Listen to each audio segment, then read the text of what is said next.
저 말인가요?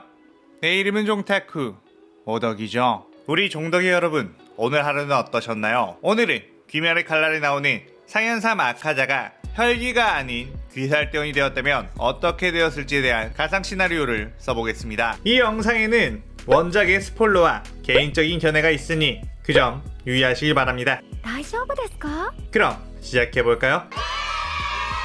작품 속 악역 중 가장 팬층이 두껍다고 할 수 있는 아카자 같은 경우는 아주 불우한 환경에서 자랐고 인간들에 의해 지옥을 경험하게 되며 최악의 상황에서 무잔을 만나 혈기가 된 안타까운 인물이죠. 아카자의 인간 시점은 작중 시점보다 훨씬 예전이었기에 그때 귀살대원이 되었다 해도 만날 수 있는 주들이 없다 보니 시점을 바꾸어 아카자가 지금의 주들과 같은 시대에 살았다는 가정을 하고 진행해 보겠습니다. 아카자의 인간 시절 이름은 하쿠지지만 편의상 아카자라고 쭉 부르도록 할게요. 이 가상 시나리오는 작품의 정교와는 다른 부분이 많으며 아카자에게 버프가 많이 갈 테니 그저 재미로 즐겨주시면 감사하겠습니다. 이 시나리오는 시간 관계상 2부로 나누겠습니다. 아카자는 아주 평범한 가정에서 태어나 부모님에게 사랑을 받으며 살아갔지만 아카자가 5살이 되던 해에 집에 어떤 괴물 같은 존재가 나타나 아카자의 엄마를 살해했고 그것을 막던 아빠는 크게 부상을 입게 되어버렸습니다. 아카자는 어린 나이에 갑작스레 일어난 사건이라 그 존재를 그저 짐승이려나 하는 생각이었죠. 그 이후 아카자의 아빠는 부상 때문에 일을 나가지 못하게 되는 상황이었고 몸이 점점 편찮아졌습니다.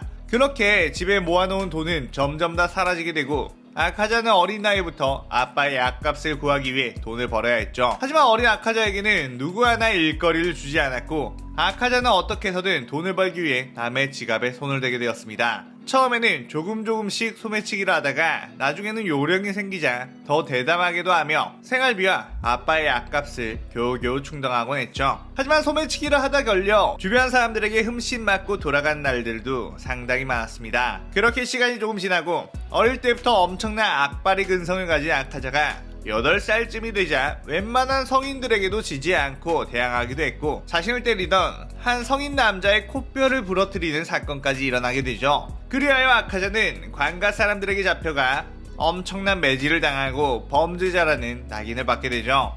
하지만 아카자는 이 세상에 대한 반발심만 커졌고 모두 복수를 하겠다고 큰 소리를 쳤습니다. 그렇게 집에 돌아간 아카자, 집안에는 다른 마을 사람들이 있었고 아카자의 아빠는 목을 메어 자살한 것을 알게 되었습니다. 아들이 일을 못하게 된 자신의 병수발을 하기 위해 범죄자가 되었다는 소리를 듣고 아들의 인생에 짐이 되고 싶지 않으며 이로써 아들이 나쁜 길로 가지 않았으면 좋겠다는 유서가 있었죠. 아카자는 아빠의 죽음에 엄청난 절규를 했고 오히려 더 엇나간 동네에서 알아주는 건달이 되었습니다. 특출난 격투 솜씨에 그 누구도 아카자의 상대가 되지 못했죠. 그러던 어느 날 골목길에서 또다시 싸움을 하고 있던 아카자를 누군가가 불러세웠고 아카자에게 대단한 주먹 솜씨라며 그 솜씨를 이런 나쁜 일에 쓰지 말고 제대로 무술을 배워보는 건 어떠냐고 했습니다. 그의 아카자는 당신이 뭔데 이래라 저래라 하냐며 덤벼들었지만 단 한 대도 때리지 못하고 압도적인 패배를 맛보게 되었죠. 정신을 차린 아카자는 웬 도장에 누워 있었다는 걸 알게 되었고 아까 그 남자는 정신이 들었냐면서 널 이 집에 들여 제자로 삼고 싶은데 어떠냐는 말을 했습니다. 당신이 왜 나 같은 범죄자를 거두려고 하는 거냐고 묻자 자신의 이름은 케이조이며 사실 예전에 너네 아빠와 같은 무술도장에서 수련하던 후배였으며 최근에서야 네 아빠의 소식을 듣게 되었다며 예전에 네 아빠에게 도움을 많이 받았기에 그 빚을 갚으려고 한다고 했죠. 그렇게 아카자는 케이조의 제자로 들어가 같은 집에 살게 되었고 케이조에게는 병약한 딸 코유키가 있는데 집에 얹혀 살고 끼니를 해결하게 해주는 대신 코유키 곁에서 간호를 좀 부탁한다고 했습니다. 아카자는 코유키를 보자마자 한눈에 뿅 가게 되었고 둘은 점점 친해지게 되었죠. 케이조의 도장에서 잡일을 하며 무술을 배우고 코유키와 함께 공부도 하게 되며 서서히 아카자는 인간에 대한 마음을 열기 시작했죠.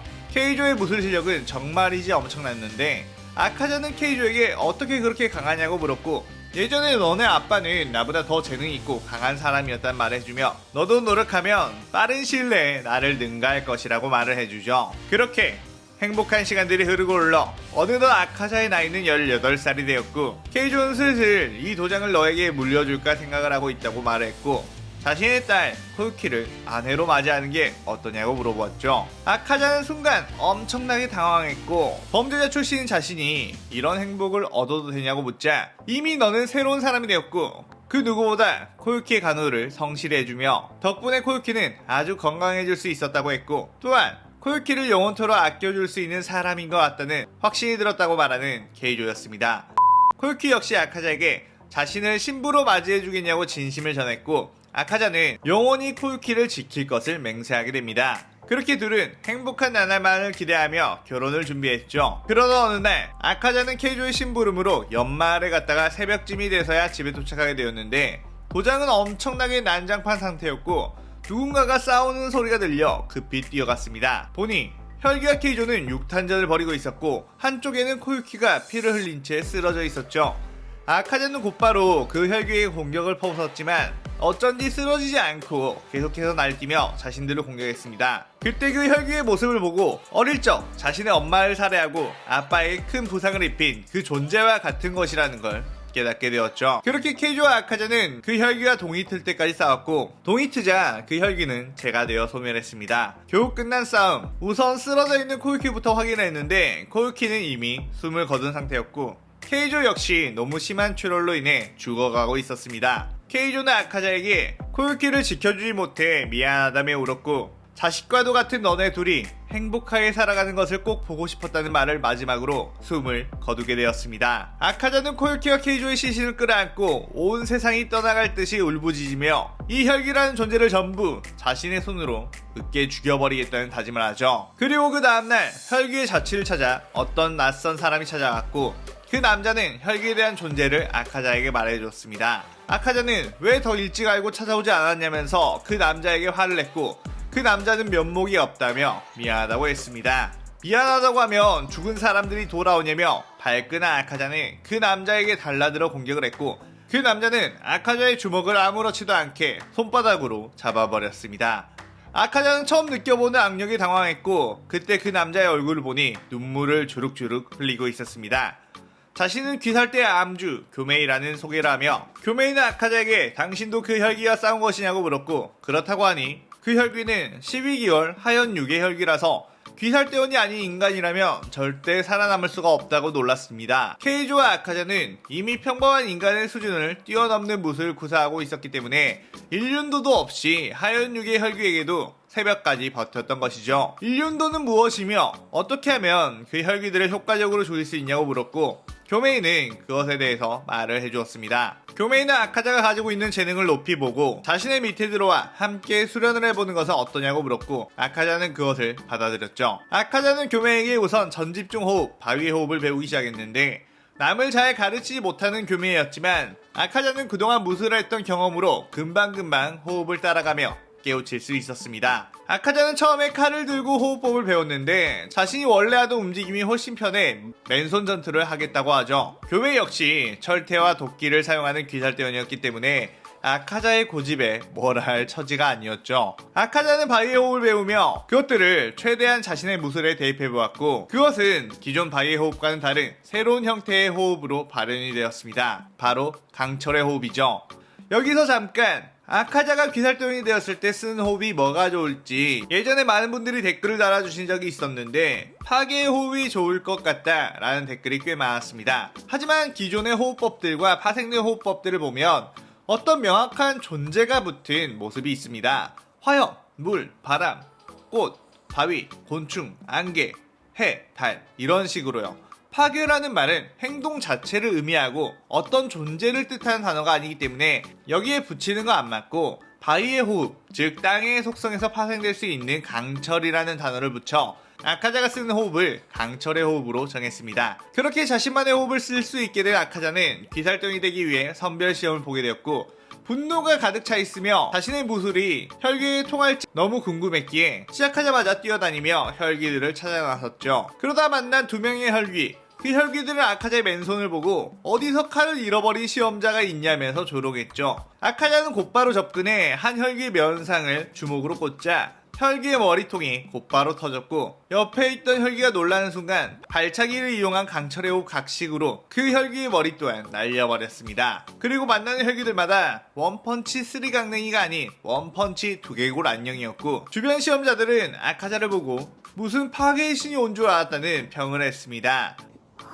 그렇게 아카자는 선별시험에 합격하게 되었고 대원복을 하사받고 일륜도를 받아야 했지만 교메이는 자신의 철퇴와 도끼를 만들어준 대장장이에게 특별히 부탁해 일륜도 재질, 태양광을 엄청나게 빨아들인 특수한 철로 너클과 특수 신발을 만들어 달라고 했죠. 그렇게 아카자는 귀살대 최초의 격투대원으로 태어나게 되었습니다. 태양 너클을 낀 아카자의 주먹 공격 한방 한방은 혈기의 두개골을 박살냈고 아카자의 강력한 발차기 공격은 가드를 했다고 해도 가드한 팔과 함께 몸을 박살내버렸죠. 아카자는 그렇게 파죽지세로 계급이 올라갔고 기살대원들 사이에서도 엄청 유명해질 정도였죠. 그러다가 한 대규모 혈기 집단이 발생했다는 정보를 듣고 아카자가 파견이 되었습니다. 그것은 어느 커다란 빈민가였고 아무도 신경 쓰지 않는 빈민가에서 혈기들이 무리를 지어 인간들을 다 잡아먹고 있었던 것이었습니다. 아카자는 자신의 예전 과거가 떠올라 더욱 분노가 가득한 상태가 되었고 어서 혈기들을 잡아 죽이려고 이 집 저 집을 찾아 나섰습니다.